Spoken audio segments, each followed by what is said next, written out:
Hello, everybody. Welcome back to Along Come Norwich for episode 3 of City Till We Die. It's been a little while since we last made a video. I'm going to put my hands up and I'm going to say it's illness that's prevented that from happening, which is a shame because some interesting things have happened. However, I'm sure it's still sort of lingering in my voice, so I can only apologise. However, we are live tonight. For those watching live, make sure you get your comments in. For those who aren't watching live, you can still put your comments in, but we shall respond to them via the YouTube platform. George Wilson joins me. I think I don't know what the mood is at the moment amongst Norwich fans. I think it's kind of a bit samey. But for you, George, how are you feeling? Let's start with instead, how was your Christmas, and then maybe how you're feeling about Norwich City. Yeah, I had a good Christmas first of all. Thank you. Hope the same was for you. You had a good one yourself. And it wasn't really spoilt by the result on Boxing Day either, to be honest. I didn't watch the game on Boxing Day. I wasn't that surprised by the result on Boxing Day. So I think the fact I, wasn't expecting a lot probably helped. Because okay, we'd seen some improvement in results and definitely an improvement in mood. I've noticed how on the bottom of the screen you've got Derby dominance, and when I was reading that as that countdown was playing, it was making me feel quite good because we've got to appreciate that weekend that we had when we got that result, and that has, I think, given everyone a lift.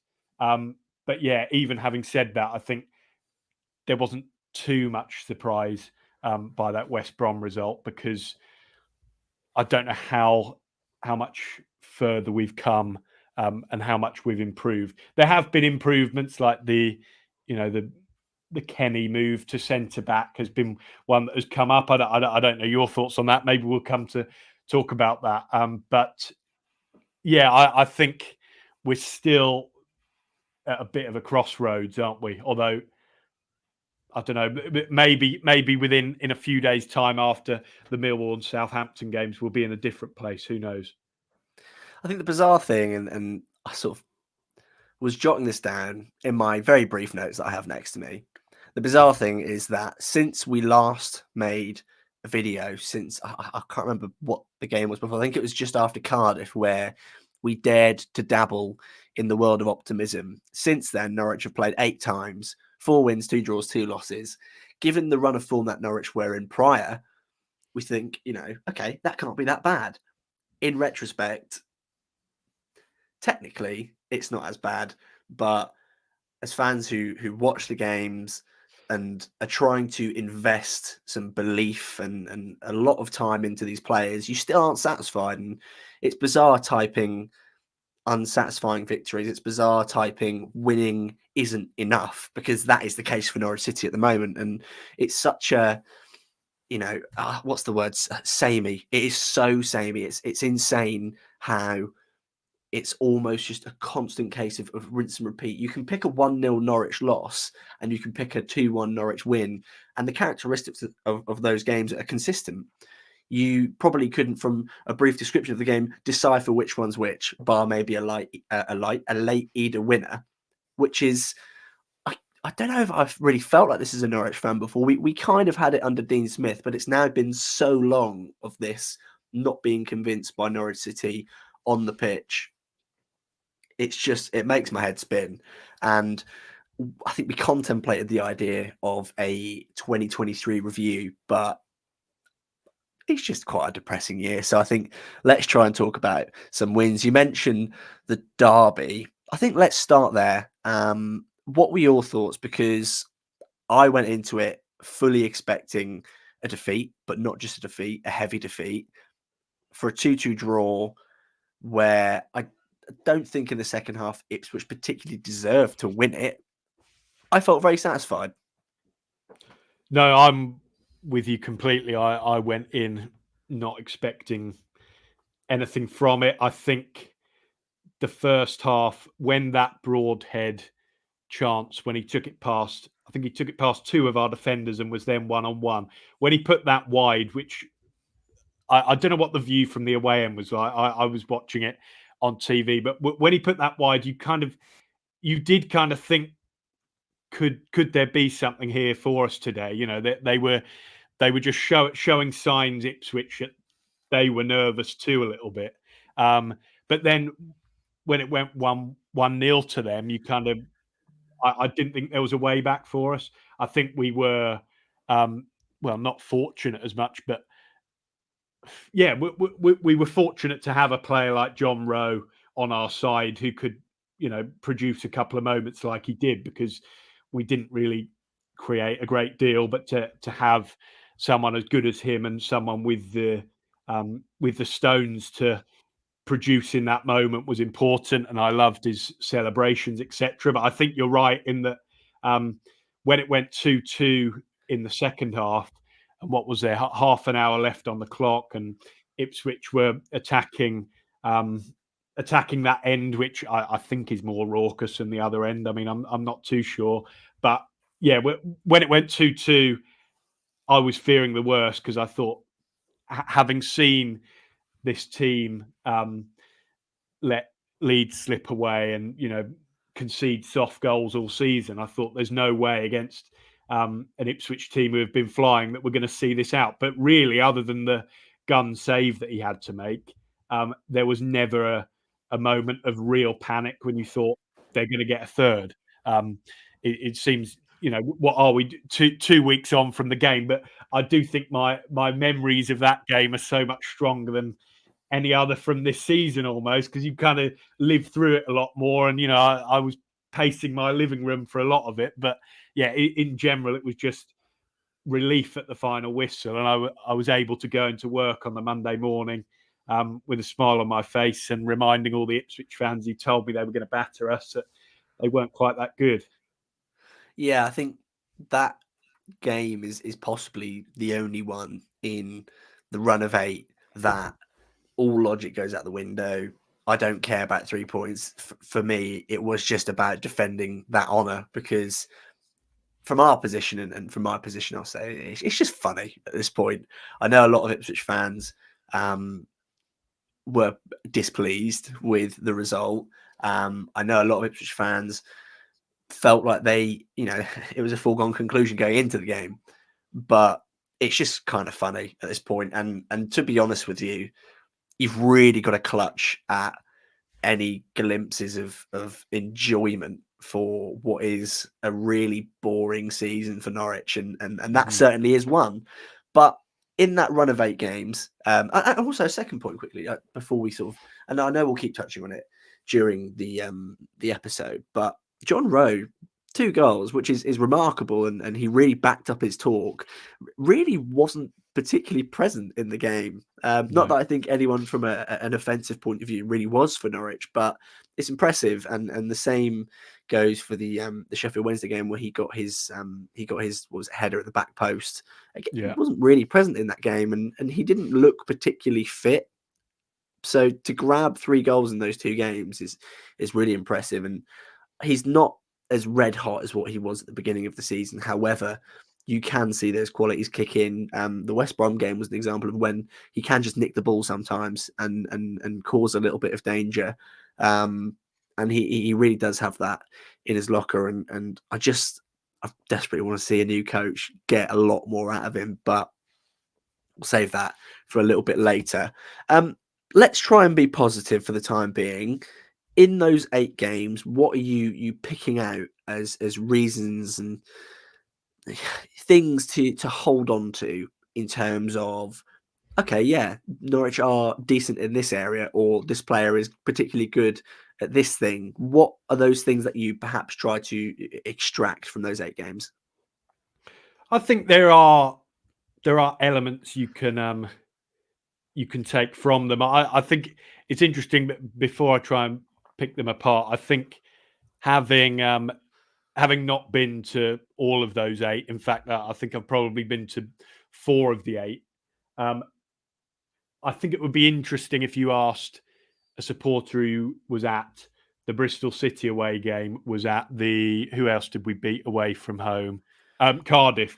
You mentioned it, who we beat just before we last recorded. I think if you were at the Cardiff game and you were at the Bristol City game and you've been at the home games, which, we beat Sheffield Wednesday, we beat Huddersfield. I think if you've been at all 4 of those wins, I wonder if those people would feel more positive than we maybe feel, because I think if you've watched City really fight for a win away from home, you do get that positivity come through a lot more. I think in terms of the home wins we've seen, Huddersfield was probably the most convincing.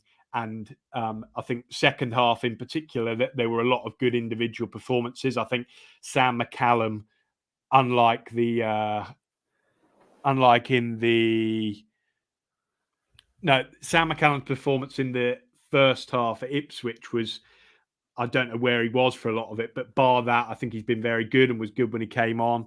And then you've got Adam Idah, who came off the bench in that Huddersfield game, who was pretty impressive too.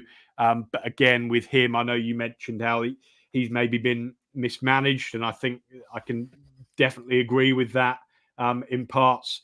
In terms of other positives you can take, interesting. Sheffield Wednesday, I'm trying to think back to that game. It's a difficult thing to think about because it was such a dull one. It was a really dull. Yeah.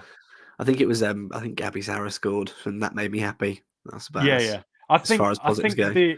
I think the Kenny McLean move has been a really good one, to be honest, and I think it was one when he first did it ahead of the Bristol City game, you kind of thought, what is he thinking? Danny Bath, on the bench, the recognised centre half. But McLean hasn't really put a foot wrong there. I mean, I didn't watch the West Brom game. I don't know if he did anything wrong there, but from what I read, I don't think he did.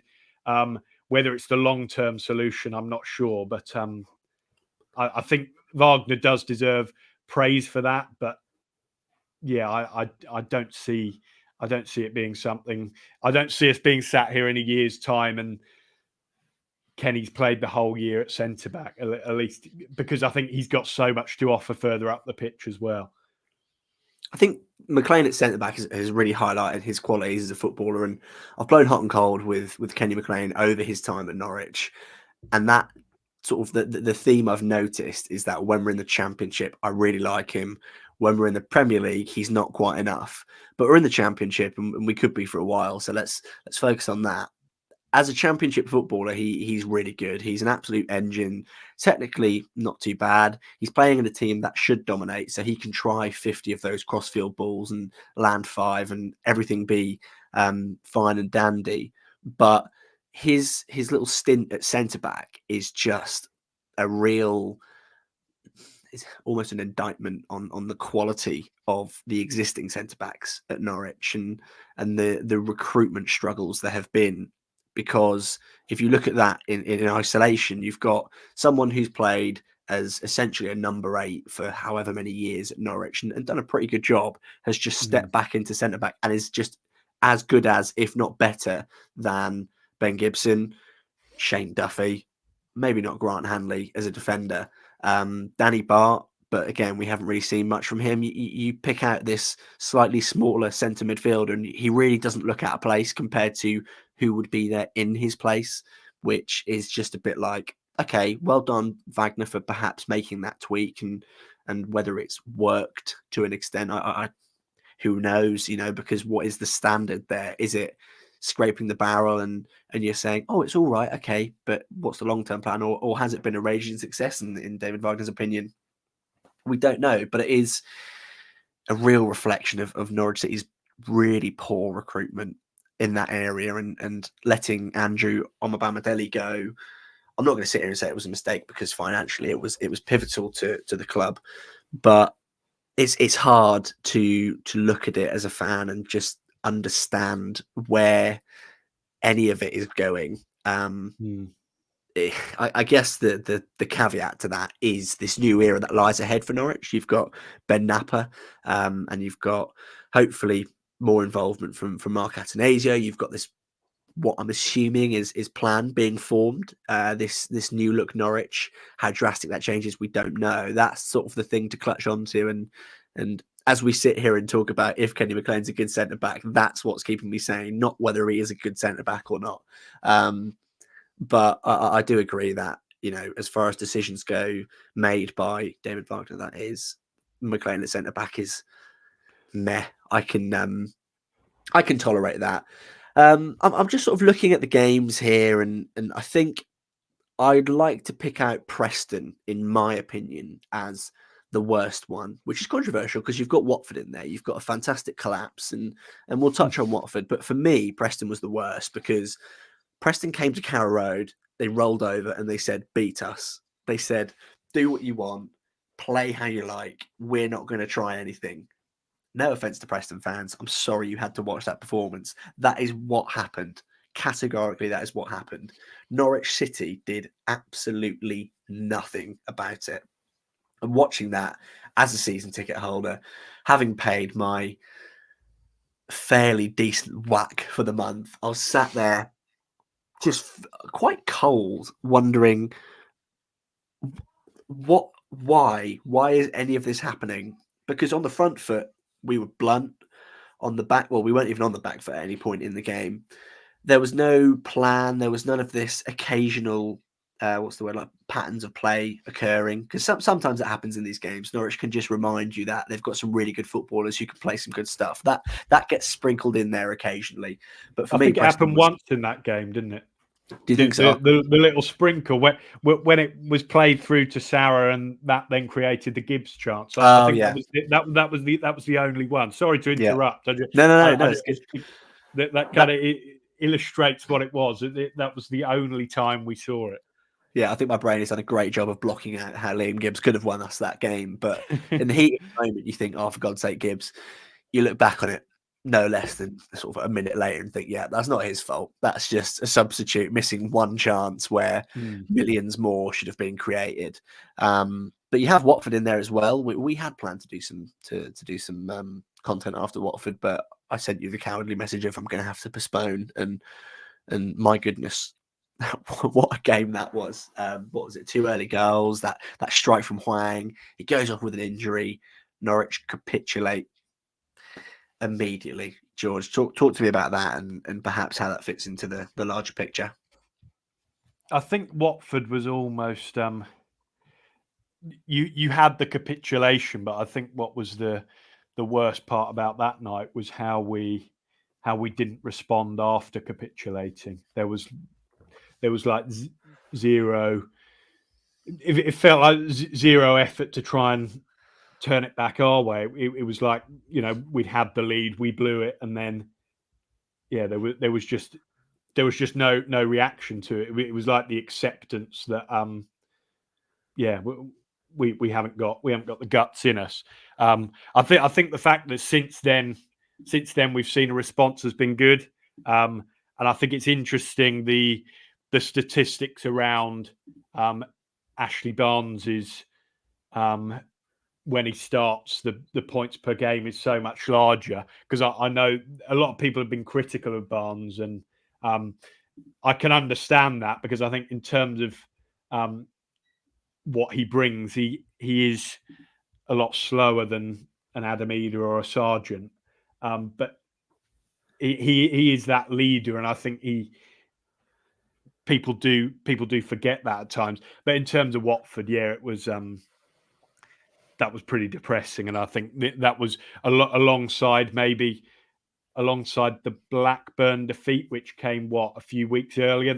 Those are probably the 2 games where the most calls for Wagner to go have come, and the people have been most expectant to find a club statement. And then obviously to add to that, was it that same week? Was it the following night or the night after when they had the AGM, and you know, we were kind of told that well, not that everything was okay, but I can't actually remember which game it was. I think it was after I think it was that midweek, or it might have been the Monday before. 1st of the December. age, Yeah, it was before the Bristol City game, just after the Watford one. Yeah. So that those two mixed in together wasn't brilliant, but then I suppose the results have come since. So that is what has saved Wagner. I think the other thing you asked me which positives could I pick out, and I didn't mention him initially, but he's come to me since, and it maybe is silly to be mentioning now immediately after West Brom, but I think Boya Signs has been has to be mentioned as a positive overall, because in that Sheffield Wednesday game, for example, he was he was the difference maker. He looked really fresh. He scored that brilliant goal, and there was the Barnes goal, which he set up almost entirely on his own. Obviously, he had a I don't know whether you can call it a moment of madness, because I have a feeling that there was a bit of miscommunication there with him kind of only adjusting to the league. There's no disputing that it was a red card and he deserved to be sent off. But I think if you're looking at the last month when Signs has come into the team, we look so much better with him in the team than without him, because Onel Hernandez, I think we've mentioned it before, he's just so ineffective. And I think I've said this to you while we haven't been recording, but I'm not looking forward to seeing him in the team tomorrow at Millwall, because I just think you just know what you're going to get with him. Hopefully he surprises me, but yeah, I've gone on a tangent there, but Signs very good. Watford wasn't at all. Yeah, it's just all quite disappointing. We've had a comment, St. John on X, saying the results paper at the cracks. Wagner is awful. Yeah, pretty much. That's the podcast. Podcast in a nutshell. An interesting comment, which will lead me on to something I want to talk about, from Alexis Butler. It says, is it time to find a more prolific player up front than Adam Idah or Ashley Barnes? Club turnover was positive for this year. Surely there is money to spend in January. That comment, let's break into two halves. Second half, I don't want to talk about finances. And no, that's not what that means, basically. The first half it is interesting. And I think Adam Idah at Norwich City, and I did put a little tweet out, a little stroppy tweet, saying that I think he's been woefully managed in his time at Norwich. I think what was his competitive debut for Norwich? I think it was like Crystal Palace in the Prem at home, came off the bench, made a cameo, looked quite bright. And then it was Preston that followed a month or so later, Preston, wasn't it? Yeah. He scored his hat-trick. Exactly. And you think of then and now, and you have this period of Adam Idah being part of the picture, however big his role in that picture, that's up to, that's subjective matter. But he's gone full circle, because he started as this player with the blueprints to be a wonderful footballer. He's powerful, he's quick, he loves to get his head down and run with the ball. Not too bad of a finisher. And you looked at this very raw talent, and you felt excitement in a period where Norwich had a great coach with a reputation for developing young players. You had this board behind him that had maintained the image of, look, we're promoting young players, etc., etc. It was all quite exciting. And then it went from that to, we got relegated, and he sort of fluffed his chances really through a couple of red cards, but also he was unlucky with injury. An injury plagued him for quite a while, and then it became a case of last season and this season being, well, not so much this season, but last season being, well, he's not taking his chances. He's had some good goal scoring opportunities, but he's ballooned them, and frustration started being towards him directly, because we were panicking about moving on from Timu Pukki, and Josh Sargent perhaps wasn't as good as what we were hoping. So it then became frustrating towards Adam Idah, and the spotlight went on to Josh Sargent as he progressed. But now Sargent has been out injured, and Idah has been playing, and Norwich City under David Wagner continue to stall. It's a bit like, hang on a minute, he's actually not that bad. And in games, for example, the Huddersfield game, as you said, he came off the bench and he was really impactful. A game that he should have been starting absolutely after that shift he put in against Ipswich, because no one really had a presence in that game, but he was there. I hate saying it because it makes me cringe saying it, but like he was doing the running, he was doing the legwork. Yeah, he was good at a good Ipswich. shift. You're right. It's top class punditry. He put in a shift, but that is what we're playing. That was what was needed at Ipswich, though, wasn't it? He didn't need to be technically brilliant, but he did need to put himself about, and that's what he did. He won a few headers. He was, I think putting in a shift in that instance for that game is what was expected. So I don't think it sounds like silly analysis from you to say. I think that is exactly what he did. He has these moments in games where he will just he'll just remind you that he's really good, and he'll like shove someone off the ball and cut inside and put it across, and it's like, okay, yeah, I see you, I know you're a decent player, but we're now back at that point of actually he is quite an exciting prospect. He's got a contract where we don't have to think about it basically, and he's got he's maintained that blueprint of all those qualities that could make him a prolific championship goal scorer. And we're here again with a Norwich City team that can't seem to match his needs. Now, I don't believe in building round a player. That's always been something that's been tossed around in football, isn't it? This idea of building your squad around a player. That's never a good idea. Build it round a style of player that suits style of play, sure. But like for example, when we had Buendia, it was all about building around Buendia. No, that's not how you should do it. That's not how I view this Adam Idah situation. But we're now back at square one with Idah, where he's young. By the way, he's still very young. He's very exciting, and he seems to keep scoring goals in a really poor team, but not just goals, really important goals. And I'm really going on a passionate tangent here, but one thing I tend to bear in mind and try to bear in mind is Teemu Pukki for Norwich needed a lot of chances to score the amount of goals he did. By no means do I think Idah will necessarily get close to that immediately, but Adam Idah is feeding off scraps, and yeah, he has missed some sitters, but there is only chances in games.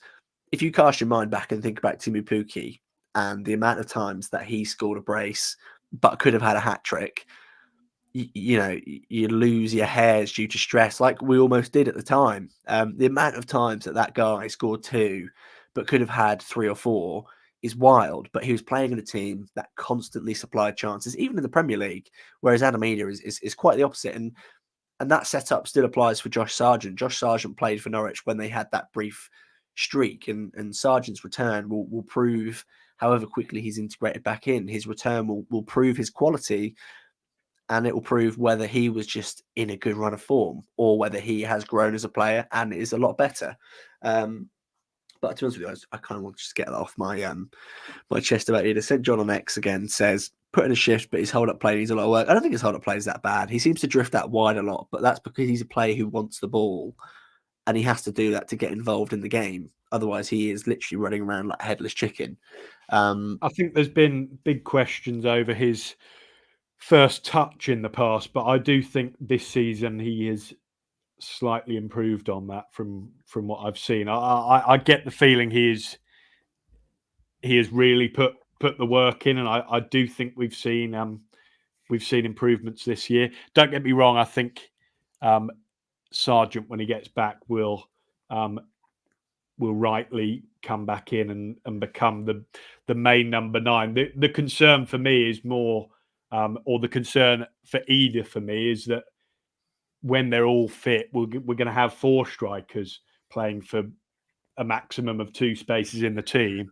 Hwang, I think, has improved and is proving himself to be more of an option to us. But you do wonder how many opportunities Idah is going to get, particularly when you say Wagner has been quite happy to leave him on the bench on occasion, even while Sargent has been out. So I think we shall see how it plays out, but I'm not sure how many starts he's gonna be getting.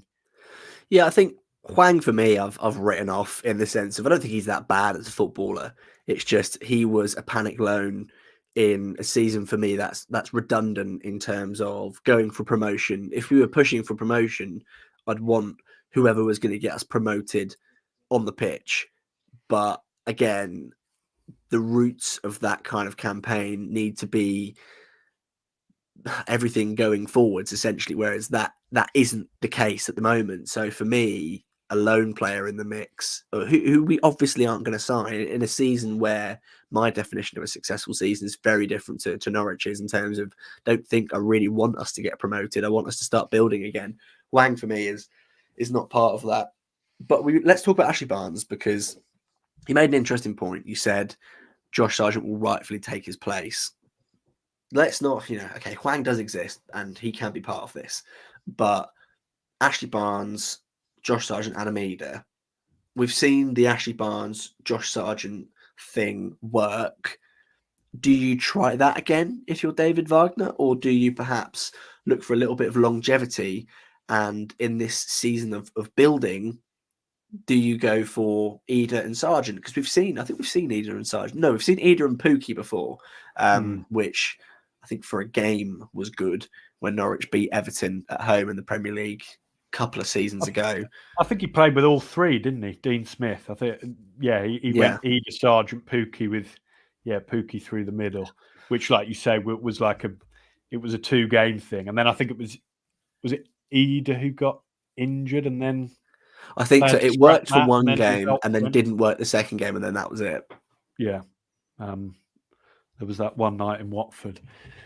Yeah. I don't know. I think what you said, I think he will go back to Sargent and Barnes initially, yeah. But I think there's definitely an argument for going with Idah, because as you said, the difference he made against Huddersfield was a big one, because that had been the first half against Huddersfield, not to keep going back specifically to games, but sitting there at half time in the Huddersfield game was just, you wondered why we had bothered going, because it was just, there was no penetration again, similarly to the Preston game, but it did improve, like I say. It just kind of, it was a better performance, but you came out of it thinking Huddersfield were hopeless there, and we've played okay, but haven't torn them apart like we maybe would have done years ago. But maybe that's a problem as well, is that we I don't think it's a problem, but we've just become so used to seeing City teams in the Championship score 2 and then score 2 more before the end, whereas now we're kind of just scoring 1 and then looking to see it out from there. It's a different approach to what it was like with Farke, isn't it? But then it's a different group of players as well, so it's going to be the way.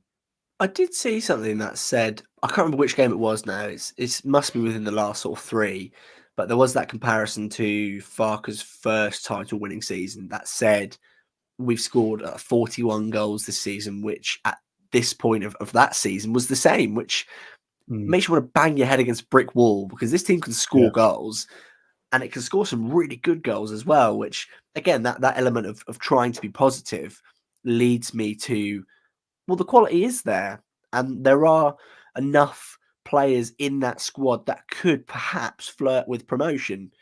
But and there's a great article from NCFC Analysis on a Pinkin. My mind was blanking on the Pinkin then, but there's a wonderful article that he posted. It was either today or yesterday, a real tactical breakdown of Wagner, and it wasn't really even an attack on him. It was just pointing things out, and it made you think, Jesus, this is almost chaos on the pitch at times, and this team wants to score goals. What is it? I think twice that we failed to score. Once at home against Leicester, which, fair enough, they are basically a Premier League team playing in the Championship, and then that Preston game. They're the only 2 times Norwich City have failed to score, and you look at the other games. Oh, and West Brom as well now. That was the third. And West Brom, sorry, yeah. Wow. Okay, that was... Sorry. I've got it right in front of me, but also, thank you, Brain, for blocking that one out. But you look at those games and like, for example, I can't remember which game it was. I think it was the second goal against Sheffield Wednesday, the Ashley Barnes goal. That came from that Sarah ball. Like, Norwich can score some really good goals, and Sarah is a great example of there is that quality there. Borja Signs, again, we spoke about him earlier, didn't we? Really good player. He's not just like the Kyle Lafferty syndrome type of good, where he's just better than what we've got. You sort of watch him, you think, oh, hang on a minute, you're actually really good. And I think, just to talk about him quickly, his blueprint as a footballer for me has been outlined immediately in his 3 starts for Norwich. You've got a player who technically superior to anyone in a yellow and green shirt.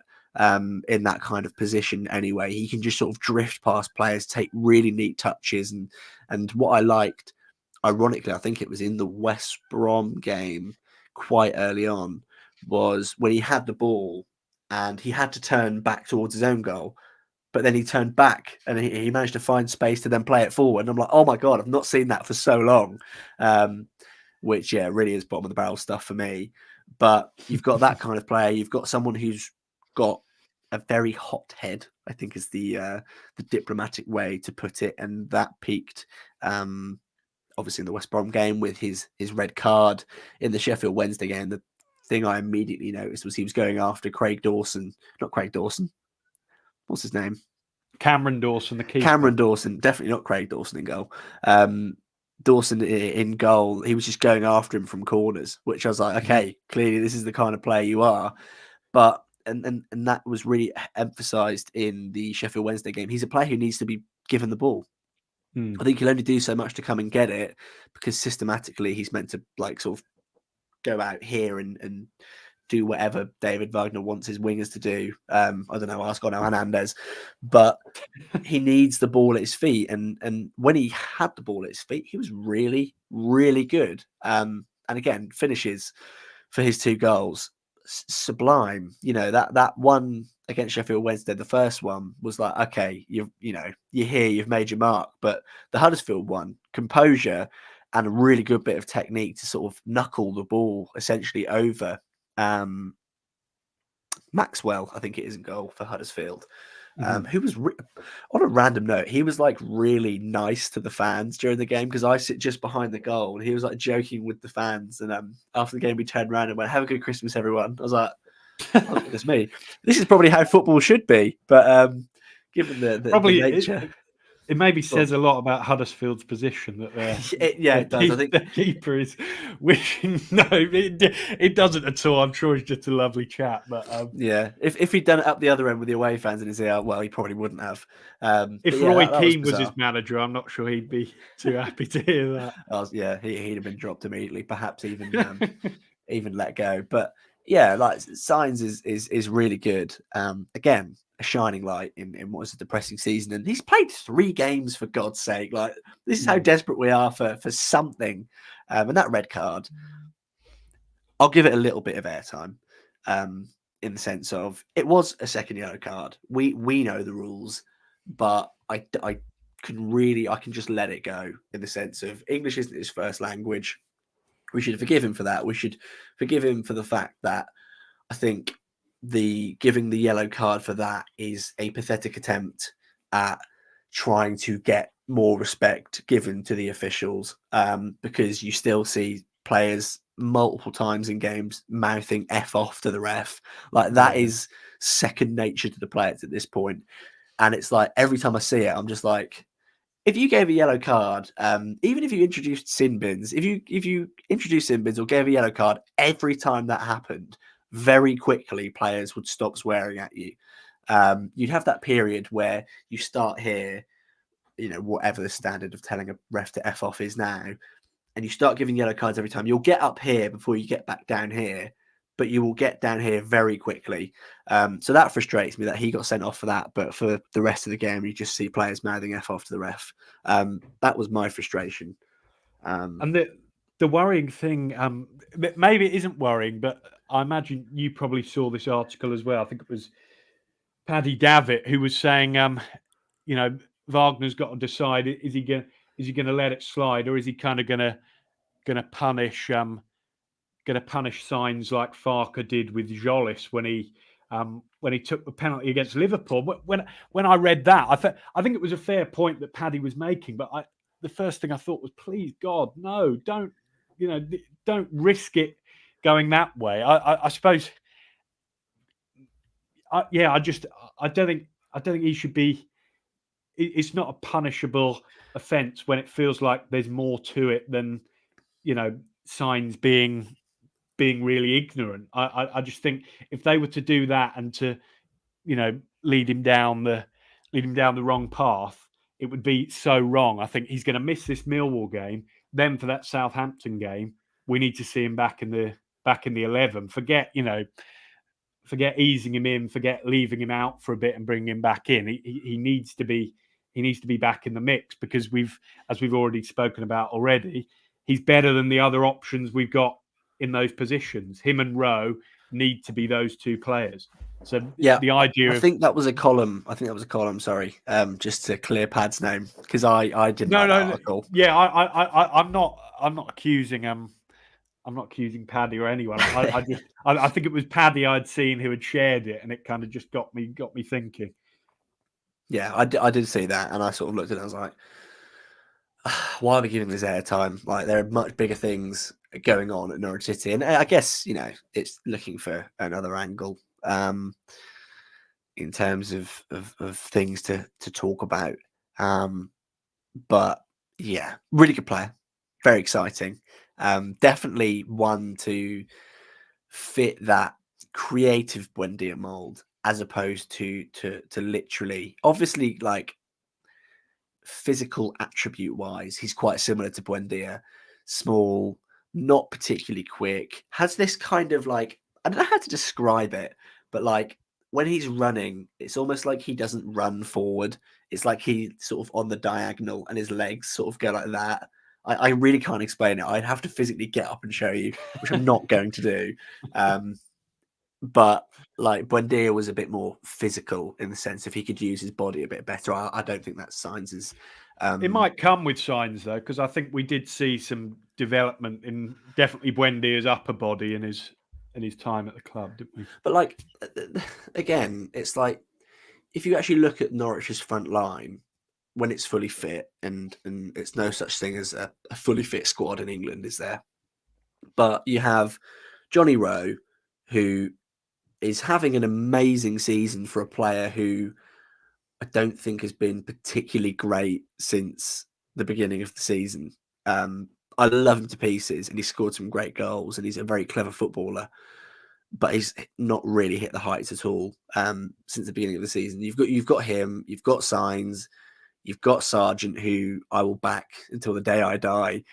You've got Idah, who we've spoken about. You've got Ashley Barnes, Championship veteran. I don't think he's very good, but I think he is an interesting part of a front line and supports this point. But you look at that and you think, okay, that combined with a Norwich City team that likes to score goals. Gabi Sara, again, eases that pressure. He likes to score goals. So they are almost coming from midfield. I mean, from one player, sure. Plus Norwich's mild aerial threat from set pieces, which we never really have had before. You think, okay, let's see how XYZ develops. But it all comes back to David Wagner. It all comes back to poor man management. It comes back to poor substitutes. The fact that you have, what was it? Was it the West Brom game where you had Onel Hernandez and Poeta coming on 18 months ago, if not less? We were trying our very best to get rid of these players because they weren't good enough. Now all of a sudden they're coming on to change a game and to try and win a game, and what is, from a Norwich City perspective, being labelled as an attempt for the playoffs. So, smash your head against a brick wall. I think that's the only way you can approach that, because, yeah, it's utterly, utterly bizarre. On the West Brom subs as well, a lot's been said about these. I don't know how you were following the game, but I was in the car on the way back from somewhere at half time when I saw the tweets with photos of Hanley warming up. He was stripped off and ready to go. So we basically knew that it was going to be Hanley coming on. And given the red had happened, I was kind of like, yeah, fair enough. Put Hanley on an extra body. then 10 minutes later got in and saw he'd made 2 subs and brought another centre-half on and, taken Rowe off. Even from not watching the game, that just felt like too much for half time, because there's clinging on and then there's, going to flat 5 at the back for half the game. I know the goal came 5 minutes in, but the idea that we were going to be able to stick that out for the whole half is just crazy, isn't it? With a back 5, like I don't know what the thinking was there. It was just naive, and I think it was a man resigned to just accepting that game was over. Was going to be defeat. Yeah, but it was hilarious that, I think, what was it, 2 minutes into the second half, after this systematic change, it blew up in his face immediately.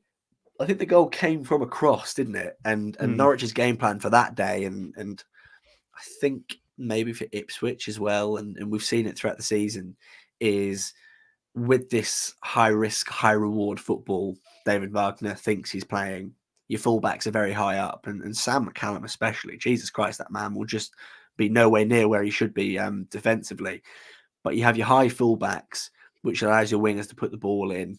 And I think he put a lot of faith in that back line to essentially combat the crosses, which, I mean, there's a logic to it. You can see it. Okay, force them to cross the ball, have 3 big centre-backs to head the ball away.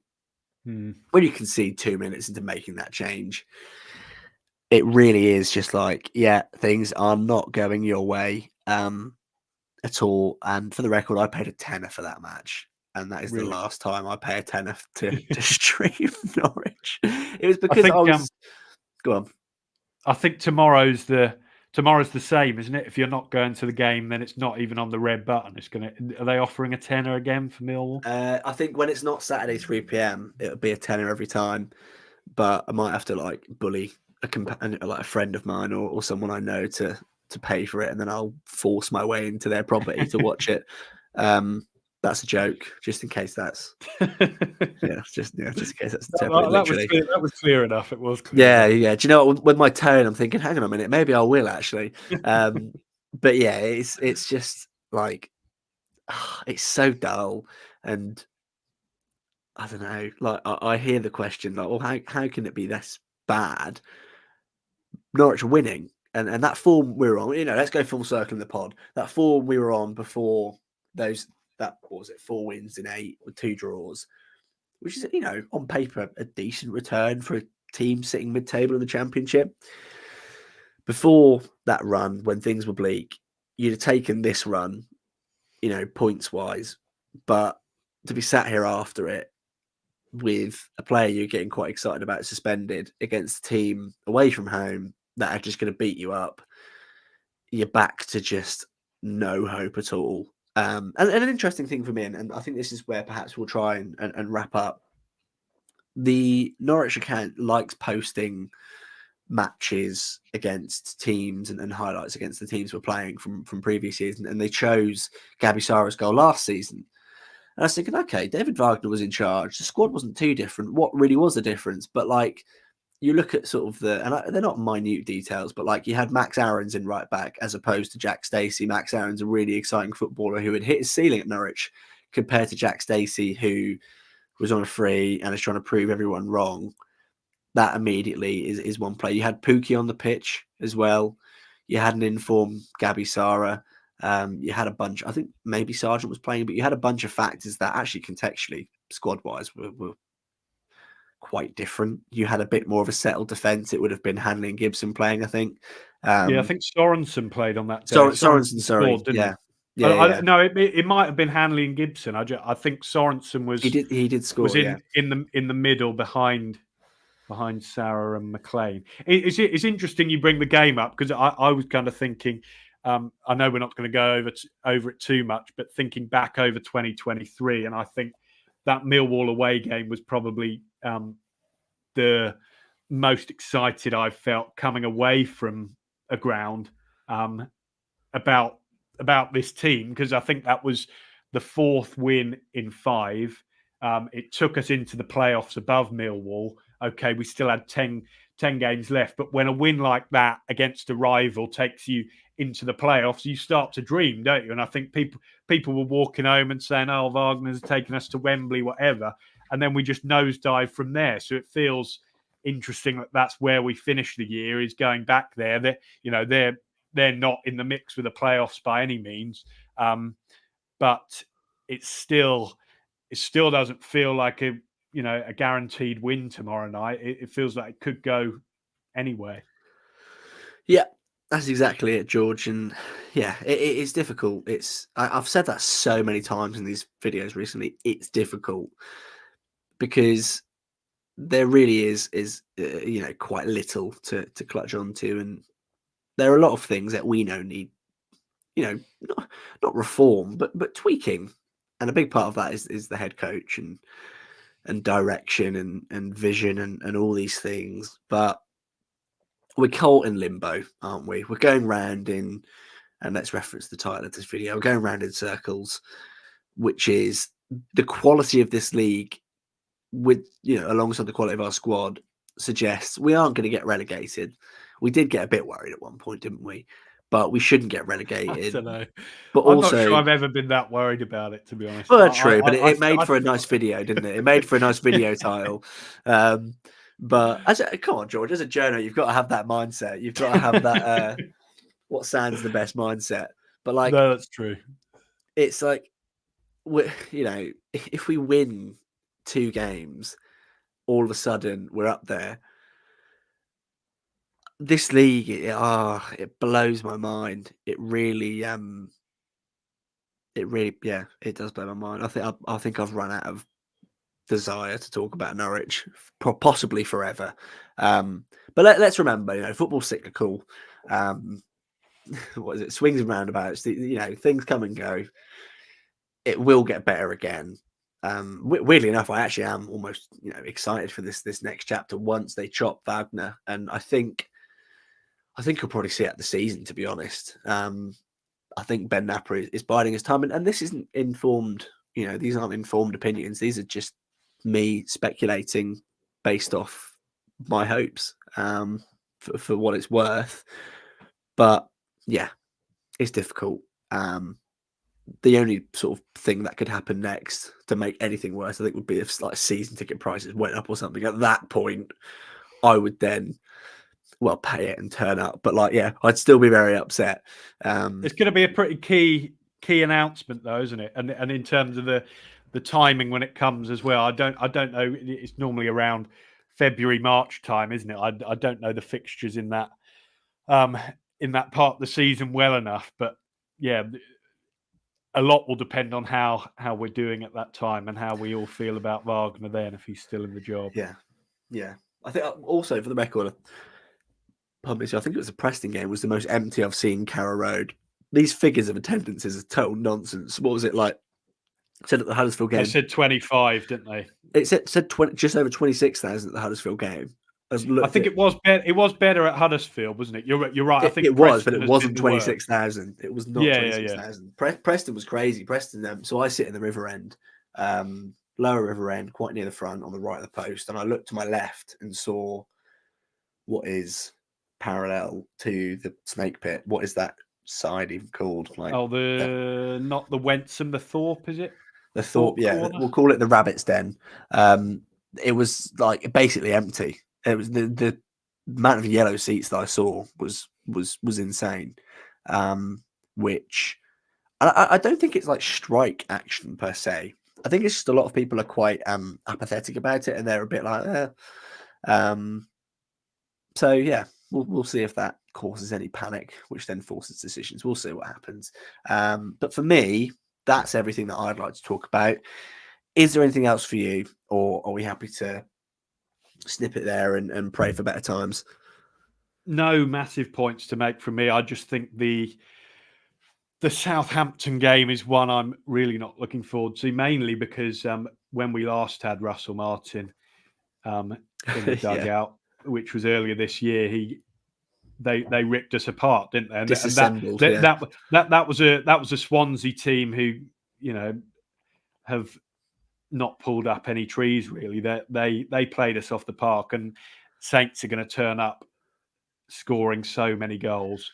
You know, they're going to be full of confidence. We don't know how it's going to go at Millwall, but yeah, I am quite worried about how the Saints game is going to go. Yeah, I'm terrified. I won't be there.